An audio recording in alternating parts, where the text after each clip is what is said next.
today we're going to be talking about the 5 components of ball handling. Now when we think about ball handling, a lot of people may think it's just the hand making contact with the ball, when in fact that's the furthest thing from the truth. When you look at game time situations, there's a lot of different components that go into ball handling to allow you to go past players, to allow you to cut through narrow gaps. So today we're going to be breaking it down step by step on how to become the best ball handler that you can become.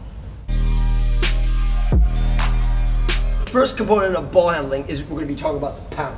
So when we talk about the pound, this is the most basic part of ball handling that we think about. This is what we start a lot of with our youth with, or warm-ups. So when we think about the pound, we're really thinking about 2 different components. We're thinking about the height of the pound, so it can be at shoulder level, or it could be at waist level, or it could be as low as ankle level. So we vary the heights when it comes to pounding.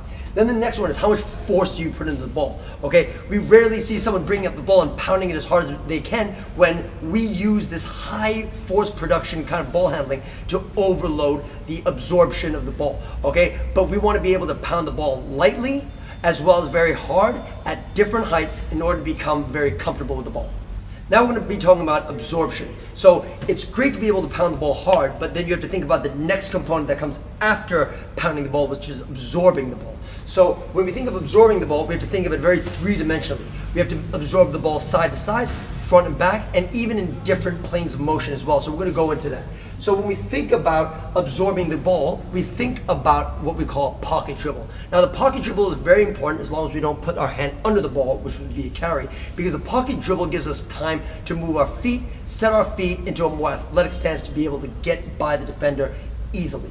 Then the next component is cuffing the ball. Now cuffing the ball is very important because it allows us to break down a defender, moving our feet similar to pocketing the ball, but cuffing the ball would be from a side to side angle. So again, we want to focus on cuffing or absorbing the ball front to back as well as side to side. Then the third component, we're going to be talking about the width of our moves. So when we talk about the width of our moves, the 2 main widths are being tight. I would define that as being within my frame, in my hips or my shoulders, or just within my body. Then the next one is being wide. So that's more like Allen Iverson, being able to have the ball out, hanging or pocketing the ball, and then being able to make a move. So in order for us to be the best possible ball handler, we've got to be able to have the ball very tight, as well as very wide or very loose. Same definition. Fourth component that we look at is what we call dual brain action. Dual brain action is we're trying to take what we do in stationary ball handling or block practice and be able to transfer it to the game. Because we want to be such good ball handlers that we don't have to think that there's a ball in our hands. We can pretty much survey the court, look at the rim if we're going to pull up, and be able to see the open man if they're cutting. So dual ball handling would be things like external objects, either catching a tennis ball or picking up a cone. These things may look very fancy. They do have their place, but remember, it's only one component of a complete ball handling program.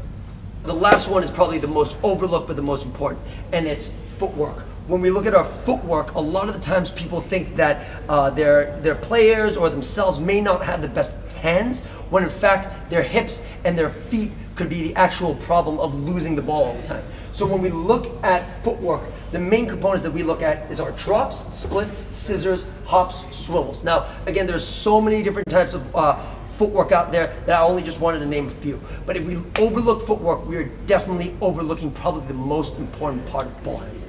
So guys, I hope this really brought you some value and some insight.